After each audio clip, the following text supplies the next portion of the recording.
They dragged her across the emergency bay floor, while the heart monitor screamed behind them.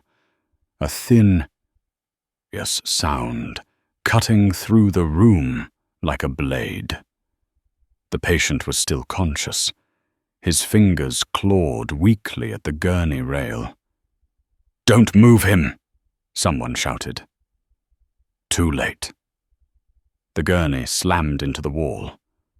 A nurse slipped on spilled saline and went down hard. And standing just 3 feet away, frozen in place, was Emily Carter, watching a man's life unravel because the wrong people were too loud to listen. The ER at Mercy General never truly slept, but that night it felt feral. Overhead lights flickered, buzzing like angry insects. The smell of disinfectant mixed with old coffee and sweat. A trauma surgeon barked orders he hadn't fully thought through.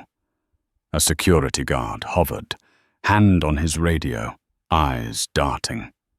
No one noticed Emily at first. They rarely did.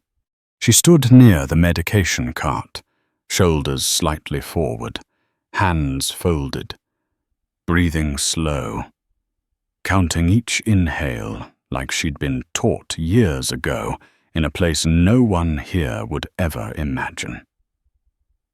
"Why is she even on this shift?" a voice muttered behind her. Emily didn't turn. She recognized the tone. Not curiosity. Disdain. Another voice followed, sharper.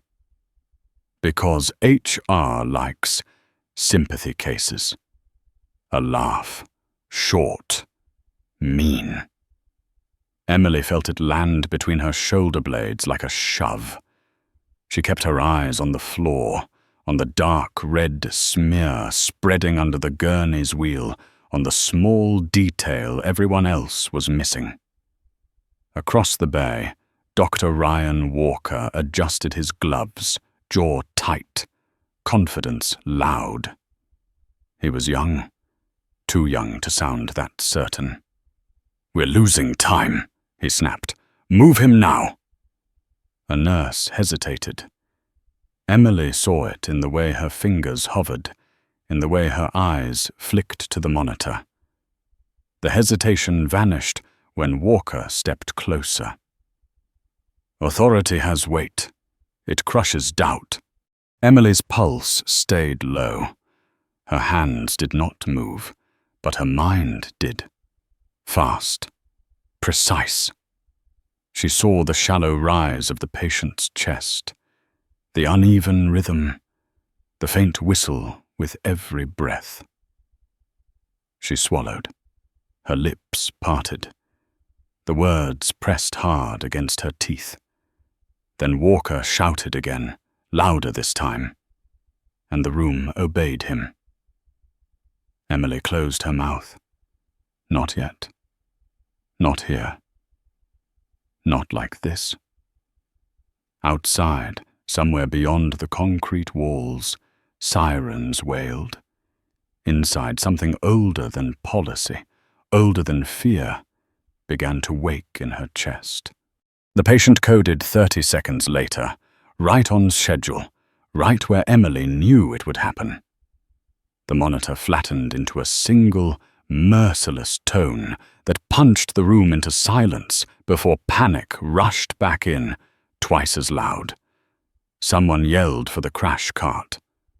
Someone else swore. A resident dropped a syringe and didn't bother picking it up. Dr. Walker stared at the screen for half a heartbeat too long, the way people do when reality doesn't match their certainty. "Start compressions," he snapped, but his voice cracked on the word start. Emily stepped forward before she realized she was moving. One step, then another. Her shoes stuck slightly to the floor, where blood and saline had mixed into something slick and dark. She could feel eyes on her back, confusion blooming into irritation.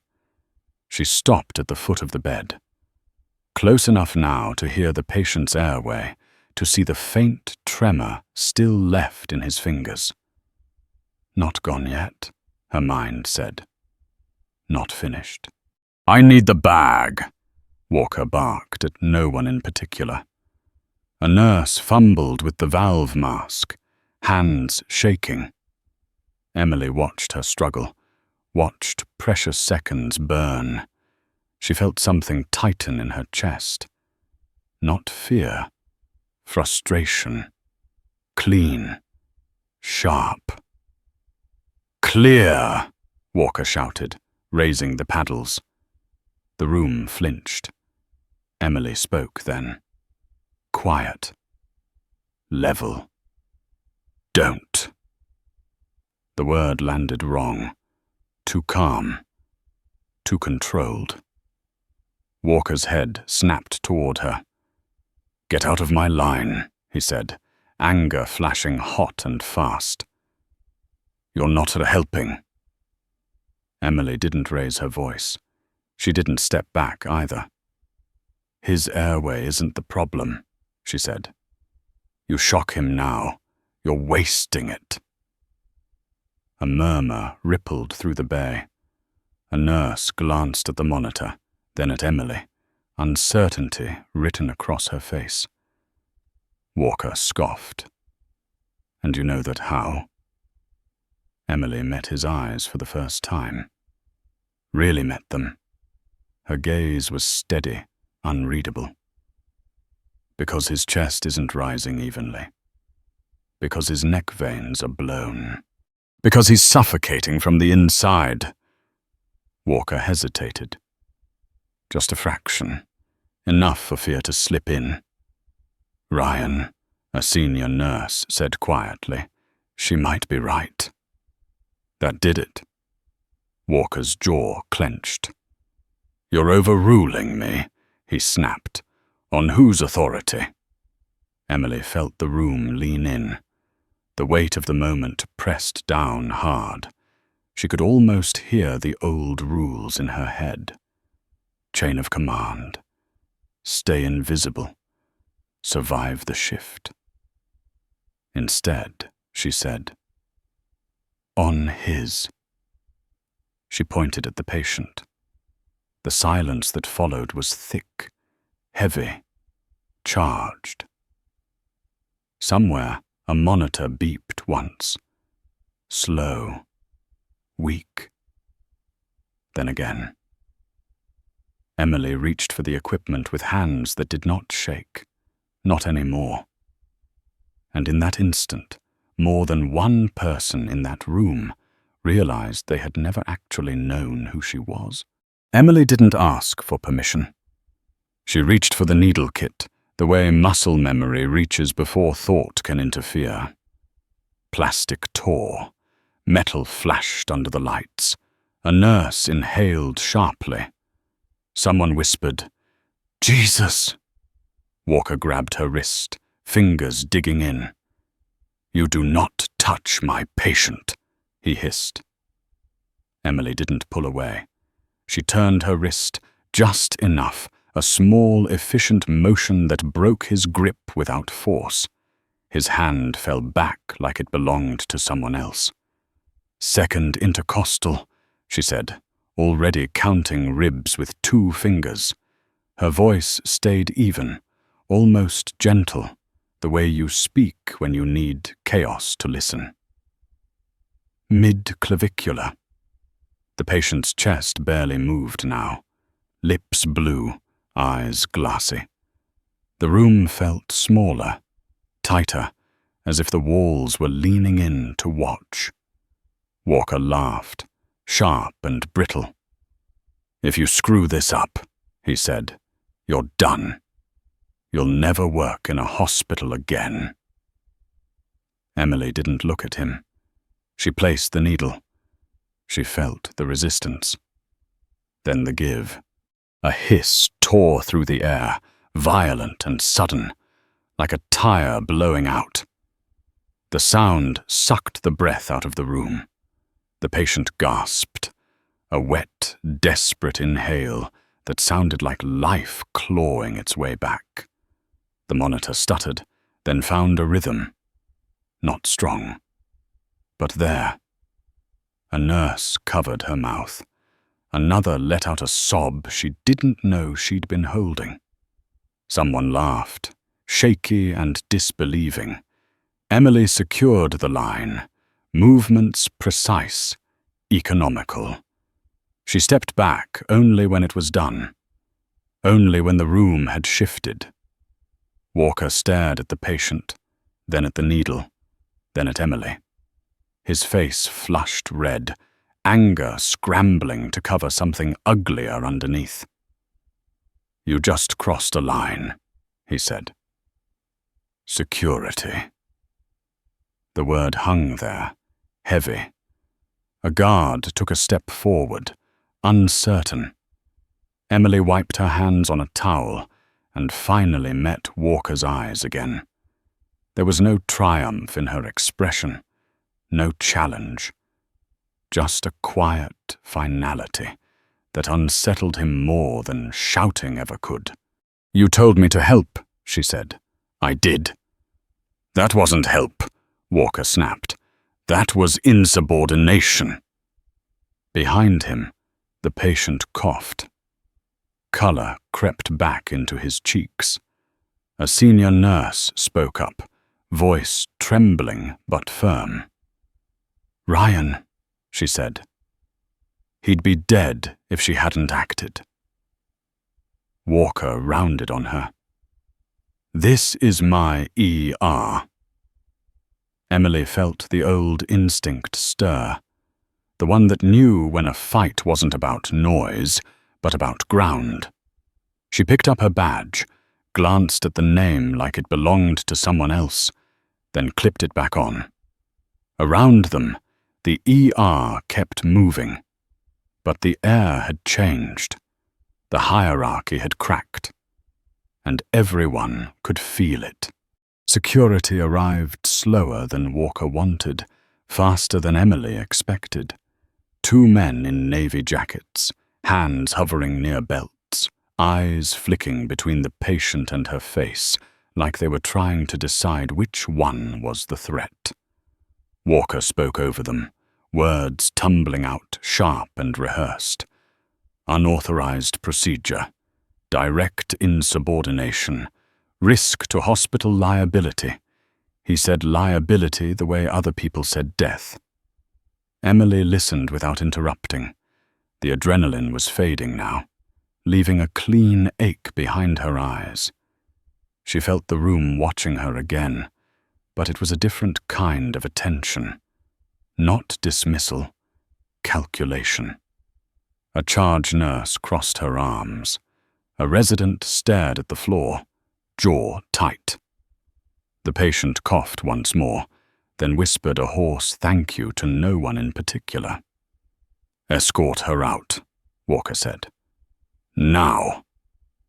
One of the guards cleared his throat.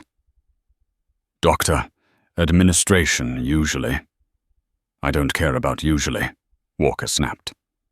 "She's done." Emily nodded before anyone touched her. She unhooked the line, stepped back from the bed, and removed her gloves with slow, deliberate care. The latex snapped softly in the sudden quiet. She placed them in the bin like this was any other end of shift. When she turned, the guard stepped aside without realizing he'd done it. The hallway felt longer than it should have. Fluorescent lights hummed overhead. A cart rattled somewhere far away. As they passed the nurse's station, a young nurse met Emily's eyes. Fear lived there. And something else. Hope, maybe. Emily looked away first. In the locker room, she moved like someone underwater. Shoes untied, bag lifted. The mirror caught her face. Pale, older than the badge said. She didn't flinch at her reflection. She had learned not to. From the inner pocket of her bag, metal brushed her fingers. She froze. Dog tags. She hadn't meant to bring them tonight. She shoved them deeper, heart thudding once, hard. Down the hall, Walker's voice rose again, muffled but furious. He was already rewriting the story. Emily could hear it in the cadence. The reckless nurse, the near disaster, the hero doctor who took control. She had seen it before. Different rooms, different uniforms. Same instinct. She slung the bag over her shoulder and reached for the exit. Then the building shuddered. A low vibration rolled through the floor, subtle but unmistakable. Not an ambulance. Too heavy. Too steady. The lockers rattled softly, like teeth. Emily stopped. The sound grew, deep and mechanical, pressing against her chest. Windows hummed. Somewhere outside, a car alarm screamed and cut off. Emily closed her eyes for a beat, counted her breath. In, out. No, she whispered, to the room, to herself. Not here. The rotors got louder, and with them came the certainty she had been running from. Whatever peace she had built inside these walls was about to be torn open, whether she wanted it to be or not. The first rotor wash hit the ambulance bay doors like a physical blow, forcing them open with a metallic scream that echoed down the corridor. Papers lifted, curtains snapped. People shouted. Emily felt it in her bones before she heard it clearly. The heavy, disciplined thunder of a machine that did not belong to civilian life. This wasn't rescue. This was arrival. In the ER, conversations died mid-sentence.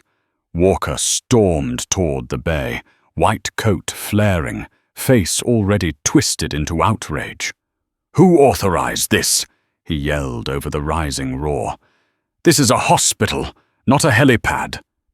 An administrator hustled after him, phone pressed to his ear, eyes wide and useless.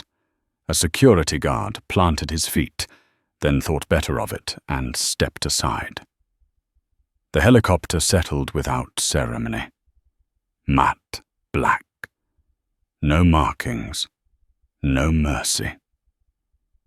The rotors stayed hot, spinning, throwing grit and trash into the air like shrapnel. 4 figures dropped from the side door before the skids fully kissed the ground. They moved fast, not rushed, efficient, purposeful.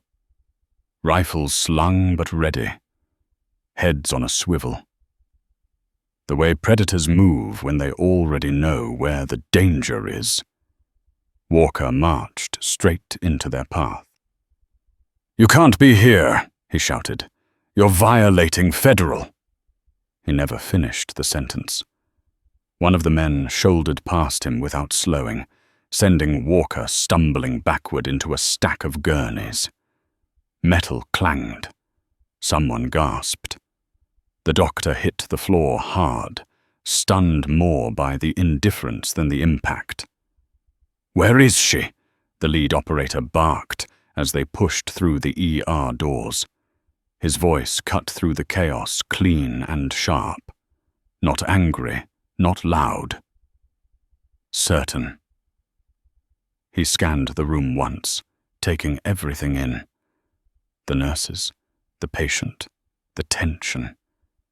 His eyes stopped at the empty space near the lockers. "Emily Carter," he said. "We need her. Now." A hush fell. Even the monitors seemed to lower their volume. A charge nurse swallowed. She was escorted out. The man's jaw tightened. Just a fraction. Enough to be dangerous. By who? Walker struggled to his feet, red-faced and shaking. I did, he spat. She's unstable. She assaulted a patient. You're here to take her, right? He laughed, thin and high. Because if you are, good luck. She's already. The operator stepped closer until they were nearly nose to nose. Walker faltered mid-word. For the first time that night, he looked small. You fired her? The man asked quietly. Walker puffed his chest. Damn right I did. The operator leaned in. Then you just endangered a national asset, he said. And if she's walked out of this building, you and everyone above you will answer for what happens next. Somewhere down the hall, Emily felt the words land like a hand closing around her past. She hadn't run far enough, and now there was no hiding left. Emily's hand hovered inches from the exit bar when she heard boots hit the hallway floor behind her. Not running. Not stumbling. Measured. Heavy. The sound threaded straight through her spine and locked something old into place. She didn't turn.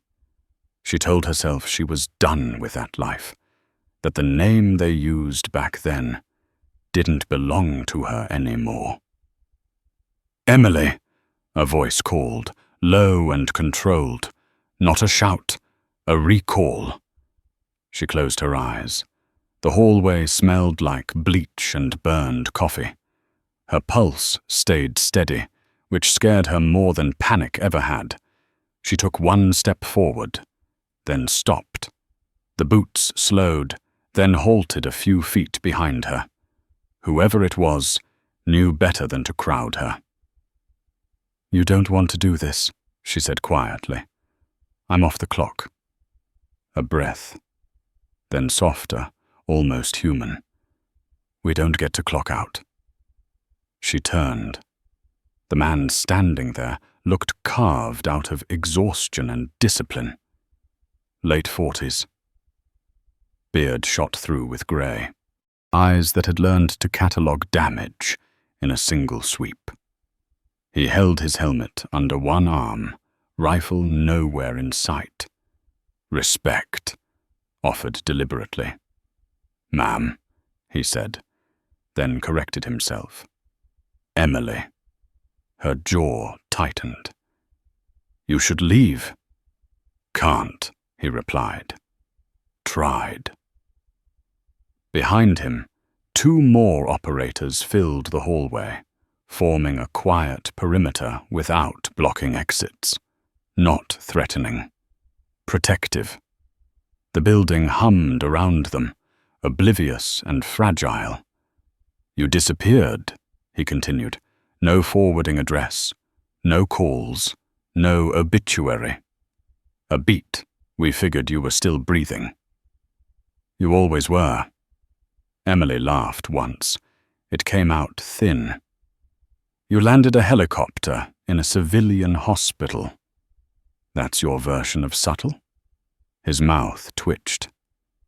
We're out of options. She glanced past him, toward the ER, toward the chaos she'd tried to step away from. You have surgeons, better equipped than me. Not for this, he said. Not for him. That did it. Her breath caught. Just barely. Who? The man hesitated, and in that hesitation, Emily saw fear crack through the armor. It's Aaron, he said. Neck wound. Live round. Experimental. He swallowed. He's asking for you. The name hit like a physical blow. Aaron.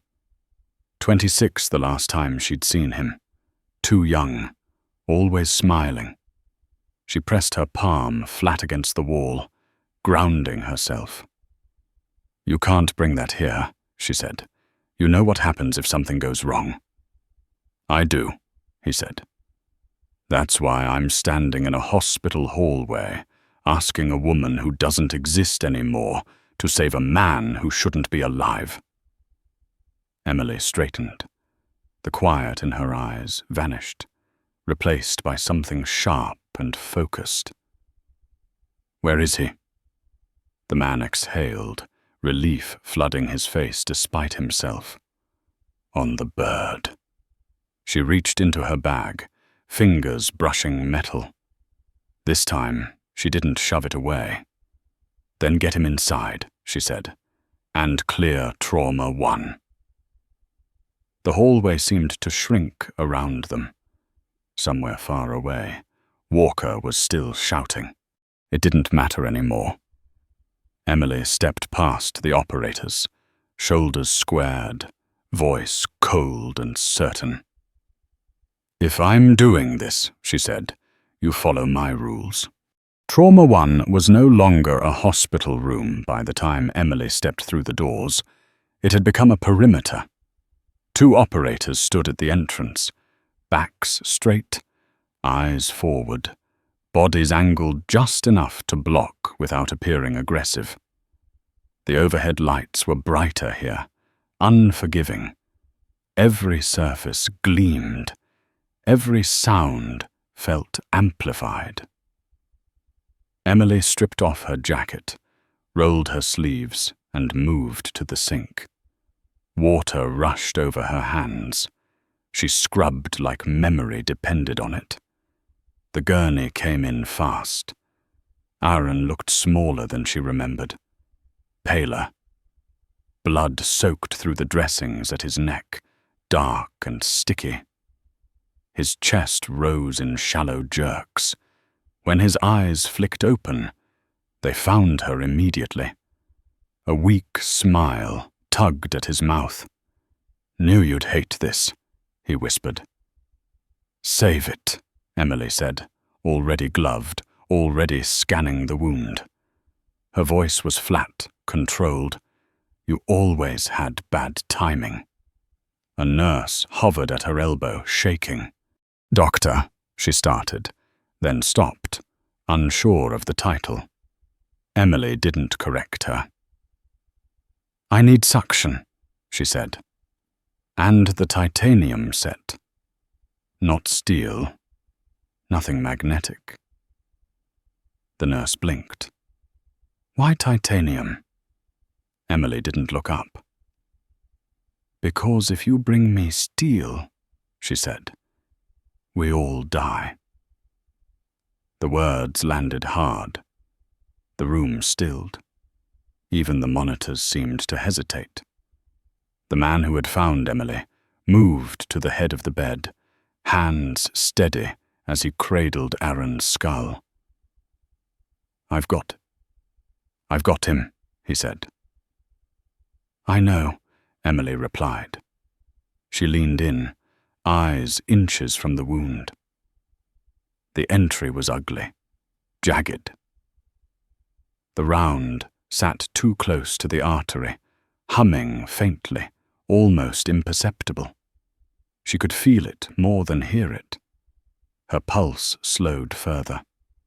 The world narrowed to angles and distances and breath. Walker burst through the outer doors, red-faced and furious. You can't do this, he shouted. This is my department. He took 2 steps forward and stopped. One of the operators didn't touch him. He didn't need to. The presence was enough. Emily didn't turn. Get him out, she said. I'm calling the board, Walker spat. Good, Emily replied. Tell them to wait. She positioned her hands. No tremor. No hesitation. Around her, the room held its breath. This wasn't bravado. It wasn't rebellion. It was inevitability. Emily Carter was gone. Whatever remained moved with purpose, with authority earned far from these walls. and as she began, carefully, precisely, everyone watching understood that the outcome of this night would ripple far beyond this room. The sound came first, a thin, rising whine that crawled up the spine and made every person in the room go still. It wasn't loud. It didn't need to be. Emily felt it through the forceps, a vibration so delicate it might have been imagined if she didn't know better. She froze mid-motion. 1 millimeter too far, and the round would wake fully. One wrong angle, and Trauma 1 would become a crater. "Don't move," she said, not raising her voice. It wasn't a request. The nurse holding suction locked her elbows. The operator at Aaron's head stopped breathing entirely. Even the machines seemed to hesitate, their beeps stretching thin and distant. Walker's voice carried faintly from the hallway, muffled and hysterical.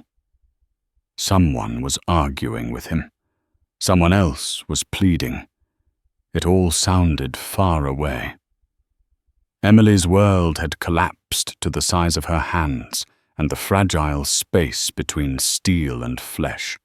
She closed her eyes for half a second, long enough to see a different ceiling, a different light, dust instead of tile. She opened them again before memory could pull her under.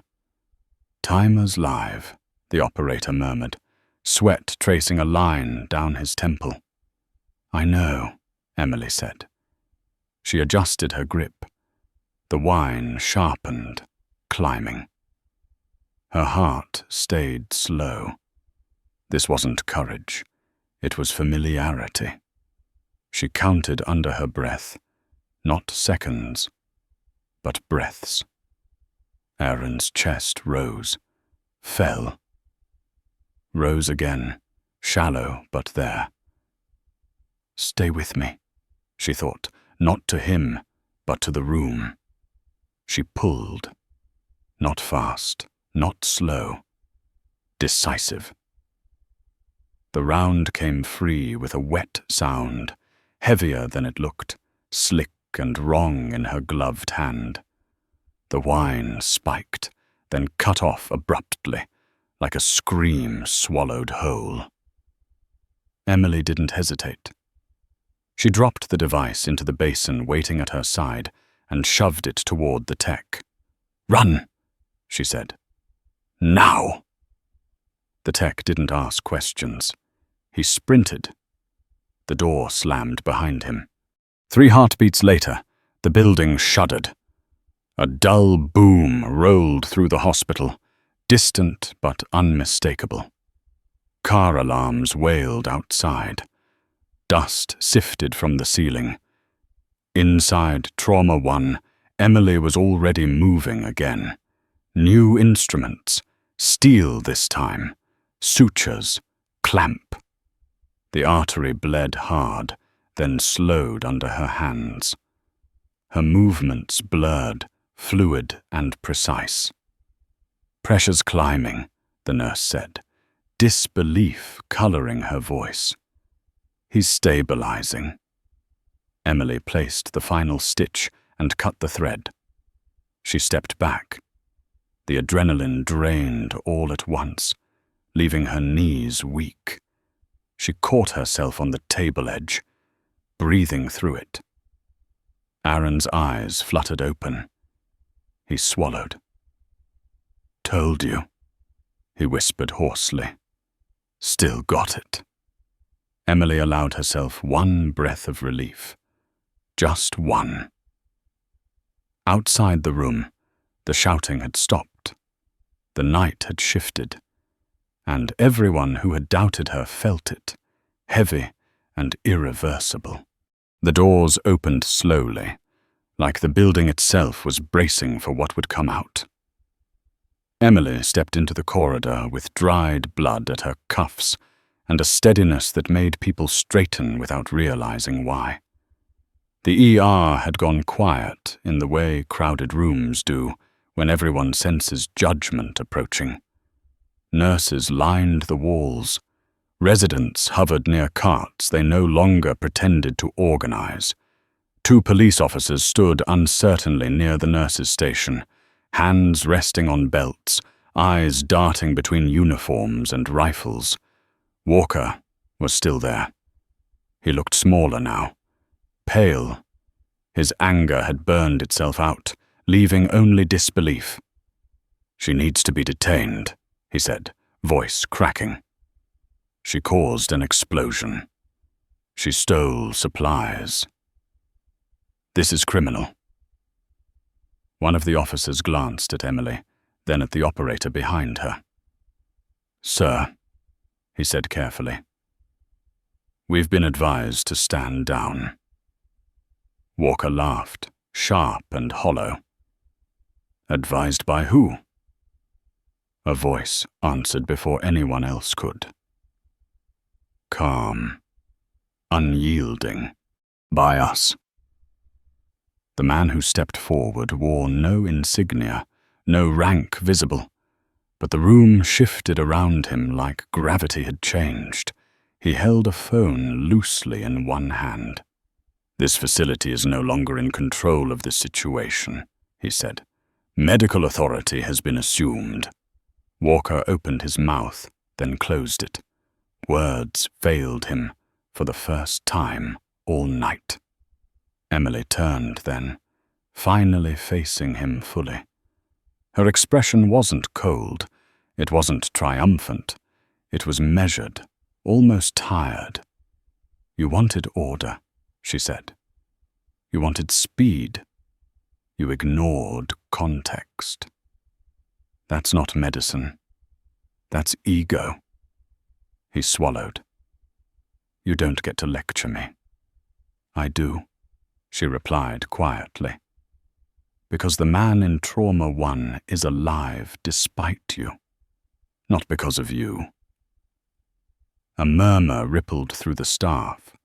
The senior nurse who had spoken up earlier met Emily's eyes and nodded, once. Gratitude, respect, something close to apology. The man with the phone stepped closer. "Dr. Walker," he said, "your actions will be reviewed. Thoroughly."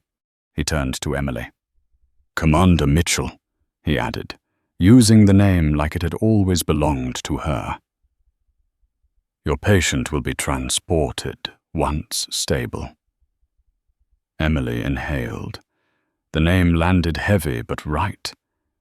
She looked around the ER one last time. At the flickering lights, the stained floor, the people who had doubted her, then watched her take control when it mattered most. "Take care of each other," she said, not as an order, but a reminder. As she walked toward the exit, the operators falling into step beside her, the hospital felt smaller behind her. Walker remained where he was, surrounded by witnesses and consequences. The hierarchy he had clung to lay in pieces at his feet. And for the first time since she'd arrived, Emily didn't feel the need to disappear. Morning broke pale and colorless as the helicopter lifted away from the hospital roof, its shadow sliding across the parking lot, like a curtain closing. Emily sat inside with her back against the bulkhead, boots planted, hands resting loosely in her lap. They were steady. Across from her, Aaron slept under sedation, chest rising clean and even. Alive. That word settled in her quietly, heavier than any medal she had ever been given. The city shrank beneath them. Mercy General became a block of concrete and glass, then just another building among thousands. Emily watched it disappear without nostalgia. That place had been a shelter, not a home. A pause, not a purpose. She understood that now. The man beside her shifted and murmured something unintelligible. and she reached out, adjusting his blanket with the same gentle precision she'd used on the sutures. The operator across from her caught the motion and nodded once. Respect, clean and wordless. Later, when the noise faded and the adrenaline finally drained for good, Emily stood alone at the edge of the flight line. The air smelled like fuel and salt. The wind tugged at her hair. She pulled the dog tags from her pocket and turned them over in her palm, the metal worn smooth by time and distance. She didn't put them on. Not yet. This wasn't about going backward. It was about choosing what came next. Inside the hospital she had left behind, shifts resumed. Charts were updated. Rumors spread. A young nurse replayed the night in her head and stood a little straighter. A resident hesitated before raising his voice. Somewhere in an office, a man stared at a closed door and realized authority without humility collapses fast. None of them would ever see Emily again, but they would feel her absence in the way the room sounded, in the seconds they took before dismissing someone quieter than themselves. Emily walked toward the waiting vehicle, shoulders squared, face calm. She wasn't hiding anymore. She wasn't running either. She was moving forward, carrying hard-earned knowledge into a world that desperately needed it. Strength didn't always announce itself. Sometimes it waited. Sometimes it watched. And when it finally spoke, it changed everything. If this story moved you, take a moment to like the video, subscribe to the channel, and comment below with 3 words: respect the quiet.